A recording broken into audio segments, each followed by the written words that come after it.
ছিলেন আবার তো অসুস্থ হলেন, হ্যাঁ, আবার আজকে যান? হ্যাঁ, আজকে আর না, নাইলে সকালে যাইতে হয়। তাহলে আগামীকাল যান। আচ্ছা, ঠিক আছে। আচ্ছা আচ্ছা, ভাইয়ার অবস্থা কেমন? আচ্ছা, আলহামদুলিল্লাহ ভালো। হ্যাঁ, আগে তো ভালো। আগে থেকে ভালো। আরে আল্লাহ, এই মানুষটাকে একবার দেখেন আপনারা। এই মানুষটাকে যখন আমি দেখি মানে আমার কলিজাটা কেমন যেন কেঁপে ওঠে। কারণ উনি দেখেন ওনার মানে উনি ঘুমাচ্ছে, আমি চাই না ওনাকে ডিস্টার্ব করতে। আপনারা যারা দেখেন নাই প্রিভিয়াস ভিডিওসগুলোতে, যে ওনার এত সুন্দর দাড়ি, এত সুন্দর নুরানি চেহারা।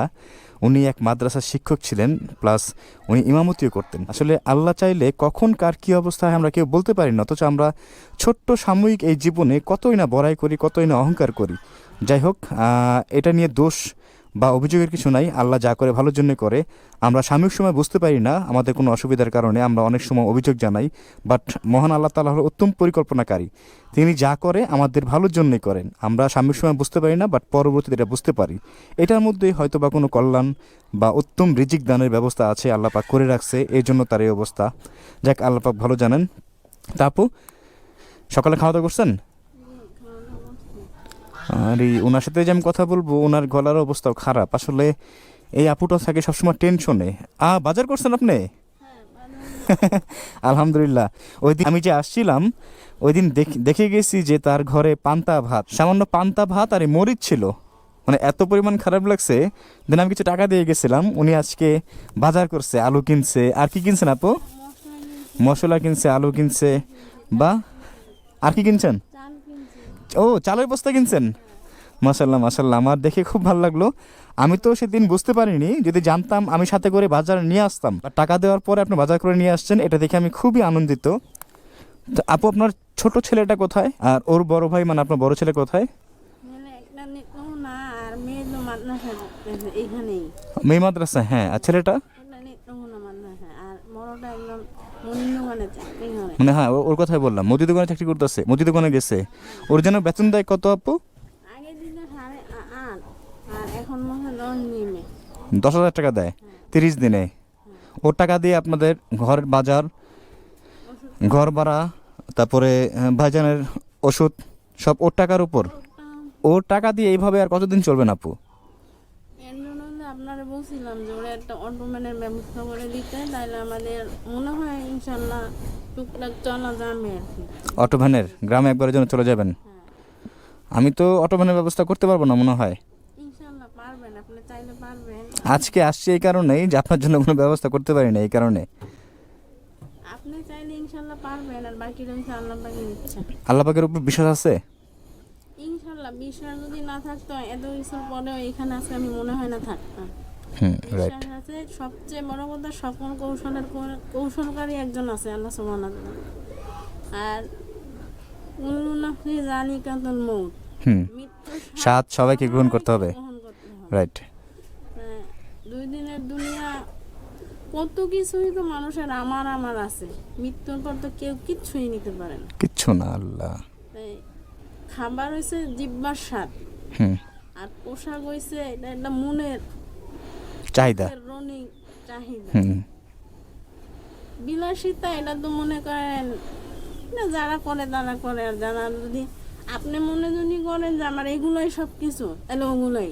আর যদি মনে করেন না, এখন চোখ দুইটা বন্ধ হলে আমার কিচ্ছু নাই, তাই কিছু নাই। রাইট।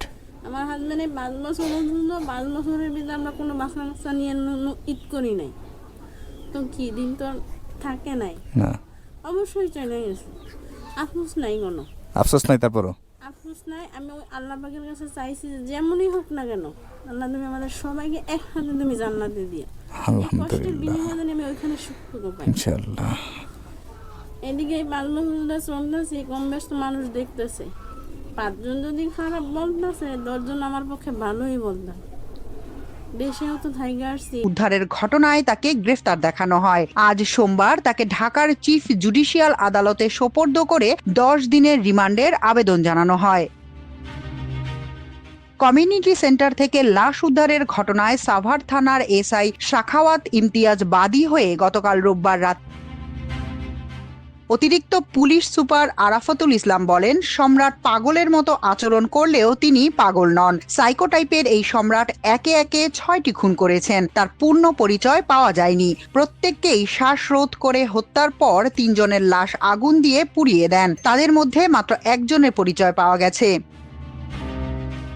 তিনি বলেন, প্রাথমিক তদন্তের তথ্য অনুযায়ী সম্রাট প্রথম খুন করেন 2025 সালের 4 জুলাই। ওই দিন রাতে সাভার মডেল মসজিদের সামনে আসমা বেগম নামে এক বৃদ্ধাকে শ্বাসরোধে হত্যা করেন। পরবর্তীতে 29 আগস্ট সাভার পৌর কমিউনিটি সেন্টারে পরিত্যক্ত ভবনের ভেতরে এক যুবককে হত্যার পর লাশ পুড়িয়ে দেন। এর প্রায় 1 মাস পর 11 অক্টোবর আরও এক নারীর লাশ উদ্ধার হয় কমিউনিটি সেন্টারের ভেতর থেকে। তাকেও হত্যা করেন বলে স্বীকার করেন সম্রাট। গত বছর 19 ডিসেম্বর ওই কমিউনিটি সেন্টারের ভেতরেই আরও এক যুবককে হত্যা করেন তিনি। সর্বশেষ গত শনিবার রাতে এক কিশোরী সহ 2 জনকে হত্যার পর লাশ পুড়িয়ে দেন।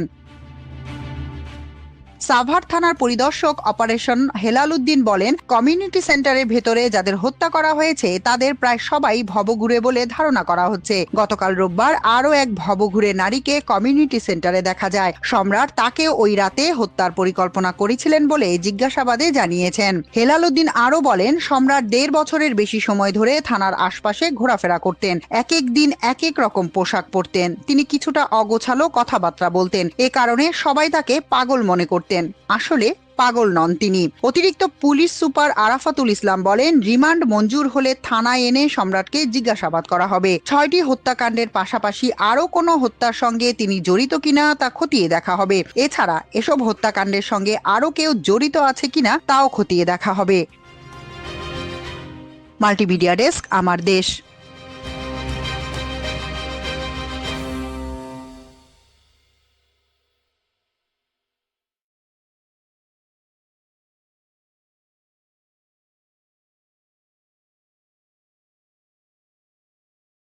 এতে রহস্যময় খাম সেটে দিয়ে মুহূর্তেই উধাও হয়ে গেলেন এক মোটরসাইকেল আরোহী। কি লেখা ছিল সেই খামে, আর কে ছিলেন সেই রহস্যময় বাইকার? সর্বোচ্চ নিরাপত্তা বলয় ভেদ করে এমন দুঃসাহসিক কাণ্ড ঘটিয়ে নির্বিঘ্নে পালিয়ে যাওয়ার ঘটনা জনমনে জন্ম দিয়েছে গভীর উদ্বেগ। এই ঘটনার কয়েকদিন পেরিয়ে গেলেও এখনো ধরাছোঁয়ার বাইরে সেই আরোহী। গত বুধবার রাতে তারেক রহমান গুলশান কার্যালয় থেকে বাসায় ফেরার সময় 65 নম্বর সড়কে পৌঁছালে হঠাৎ একটি সাদা রঙের মোটরসাইকেল তার চলন্ত বুলেট প্রুফ গাড়ির পাশে চলে আসে এবং কোনো কিছু বুঝে ওঠার আগেই আরোহী গাড়ির গায়ে স্কচ টেপ দিয়ে একটি সাদা খাম সেটে দিয়ে দ্রুত আমেরিকান ক্লাবের দিকে পালিয়ে যান। এই ঘটনায় তারেক রহমানের নিরাপত্তা দল সিএসএফ ও সংশ্লিষ্ট মহলে উদ্বেগ তৈরি হয়েছে। কঠোর নিরাপত্তা বলয় ভেদ করে কিভাবে একজন আরোহী চলন্ত গাড়ির এত কাছে পৌঁছালেন সেটিই এখন বড় প্রশ্ন।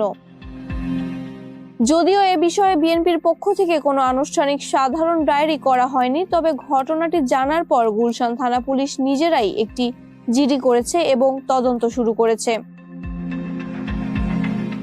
সিসিটিভি ফুটেজ বিশ্লেষণ করে পুলিশ জানিয়েছে, আরোহী একটি সাদা রঙের হিরো হাঙ্ক মোটরসাইকেল ব্যবহার করছিলেন। ভিডিওর মান আশানুরূপ না হওয়ায় আরোহীর পরিচয় বা মোটরসাইকেলের নম্বর প্লেট এখনো নিশ্চিত হওয়া যায়নি। তবে রহস্য দানা বেঁধেছে খামটি নিয়ে। বিএনপির গুলশান বিভাগের তথ্য মতে খামটি বর্তমানে বিএনপির নিজস্ব নিরাপত্তা দল সিএসএফ এর কাছে আছে। খামের ভেতরে কোনো বার্তা ছিল নাকি অন্য কিছু, সে বিষয়ে পুলিশ এখনো কোনো সুনির্দিষ্ট তথ্য পায়নি। মাহবুবা ইসলাম, মানবকণ্ঠ।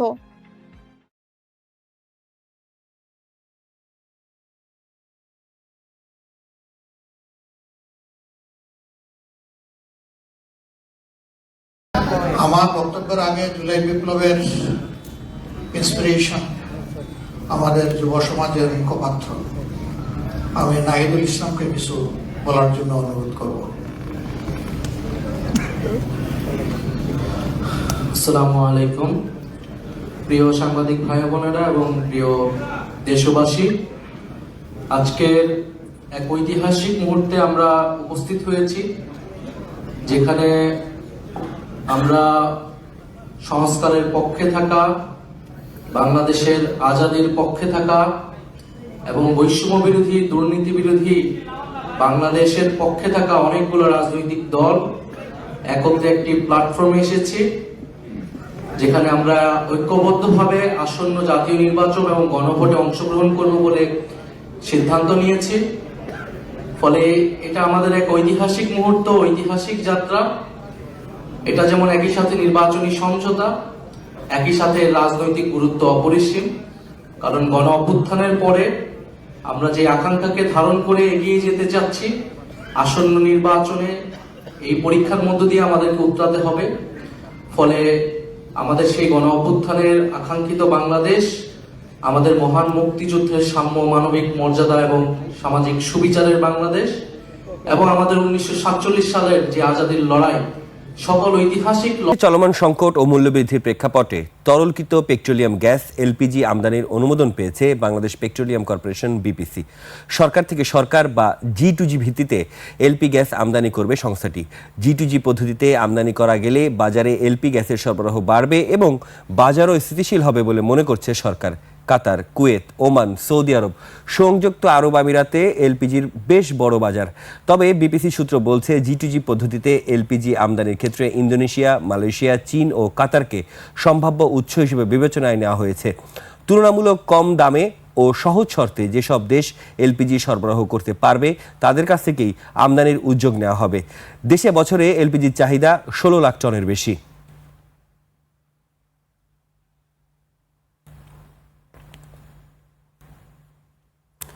সম্পদের দিক দিয়ে ধরাছোঁয়ার বাইরে চলে যাচ্ছেন মার্কিন ধনকুবের ইলন মাস্ক। ইতিহাসে প্রথম ব্যক্তি হিসেবে $800 বিলিয়ন সম্পদের মালিক হওয়ার একেবারে দ্বারপ্রান্তে পৌঁছে গেছেন ইলন মাস্ক। ফোর্বস ম্যাগাজিন বলছে রোববার ইলন মাস্কের সম্পদের মূল্য ছিল প্রায় 780 বিলিয়ন বা $78,000 কোটি, বাংলাদেশি মুদ্রায় যা প্রায় 90 লাখ কোটি টাকা। 54 বছর বয়সে ইলন মাস্ক গত বছর থেকেই একের পর এক মাইল ফলক স্পর্শ করছেন। গেল অক্টোবরে মাস্ক প্রথম ব্যক্তি হিসেবে $500 বিলিয়ন মালিক হন। এরপর 15 ডিসেম্বরে তা বেড়ে হয় $600 বিলিয়ন। এর 4 দিন পরই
আসসালামু আলাইকুম। দেশের সার্বিক নিরাপত্তা ও আসন্ন জাতীয় নির্বাচন সামনে রেখে আইন শৃঙ্খলা পরিস্থিতি সমুন্নত রাখতে দায়িত্বপূর্ণ এলাকাসমূহে নিয়মিত অভিযান পরিচালনা করে আসছে বাংলাদেশ নৌবাহিনী। এরই ধারাবাহিকতায় গোয়েন্দা তথ্যের মাধ্যমে জানা যায় একাধিক মামলার ওয়ারেন্টভুক্ত আসামি শীর্ষ সন্ত্রাসী শামসুল হক ওরফে বদাফুলা একটি তরমুজ খেতে অবস্থান করছে। সংবাদ পেয়ে গতকাল রবিবার দিবাগত রাতে টেকনাফ উপজেলাস্থ নাজিরপাড়া এলাকায় বাংলাদেশ নৌবাহিনী কন্টিনজেন্ট টেকনাফ ও নৌবাহিনীর স্পেশাল ফোর্স সোয়ার্টস অভিযান পরিচালনা করে। এ সময় শীর্ষ সন্ত্রাসী শামসুল হক ওরফে বদাফুলা নৌবাহিনীর উপস্থিতি টের পেয়ে দৌড়ে পালানোর জন্য চেষ্টা করলে আভিযানিক দল তাকে ধরে ফেলে। পরবর্তীতে তরমুজ ক্ষেতের ছাপড়ি ঘরটি তল্লাশি করে 2টি বিদেশি পিস্তল, 3 রাউন্ড পিস্তলের তাজা গোলা, 2 রাউন্ড শটগানের তাজা গোলা ও একটি দেশীয় ধারালো অস্ত্র পাওয়া যায়। আটককৃত শীর্ষ সন্ত্রাসী শামসুল হক ওরফে বোদাফোলা দীর্ঘদিন ধরে মাদক পাচার, জিম্মি করে অর্থ আদায় ও জোরপূর্বক জমি দখল সহ বিভিন্ন অপরাধমূলক কর্ম